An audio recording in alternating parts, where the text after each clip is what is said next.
Let's learn how to enable ChatGPT voice to voice on desktop computer. Whether you are using a MacBook, it will work. So let's get started. As you can see, ChatGPT is open in my browser, but here there is no option to enable ChatGPT voice to voice and you can't talk with ChatGPT. We first need to download app for desktop computer or MacBook. Type download ChatGPT. Here you can see an official website, OpenAI. Click it here. Here we need to download it for Mac operating system. Click it here. It is now downloading.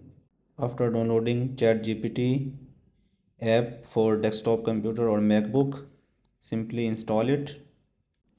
After installing ChatGPT, make sure you are logged in. You can simply log in. After that, click it here. Hey, how are you? Hey, I'm doing great. Thanks for asking. How about you? I am fine. Glad to hear that. What's up? Anything exciting you're working on? Yes, I want to ask you a question. Can you tell me the reason behind smoke in USA?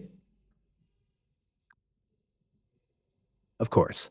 Smog in the USA is mainly caused by air pollution, especially in big cities and industrial areas. It's a mix of pollutants like car exhaust, factory emissions, and even natural sources like wildfires. When these pollutants react with sunlight, they create ground level ozone, which is a key component of smog. Weather patterns, like temperature inversions, can also trap this polluted air close to the ground, making the smog worse. Can you tell me how we can protect us from smoke? Absolutely. To protect yourself from smoke, try to stay indoors with windows and doors closed, especially during heavy pollution days. Using an air purifier can help clean indoor air too. If you need to go outside, wear an N95 or P100 mask to filter out harmful particles. Avoid exercising outdoors when the air quality is poor, as this can make you breathe in more pollutants. Okay, got it. Thanks for the explanation. You're very welcome. Glad I could help. If you have any more questions, just let me know. Okay. This is how you can use ChatGPT voice to voice on MacBook, laptop, or computer desktop. Here you can see the chat with ChatGPT in the text form. So this is it for this video. If you found this video helpful, hit the like button. If you have any questions, you can ask me in the comment section below.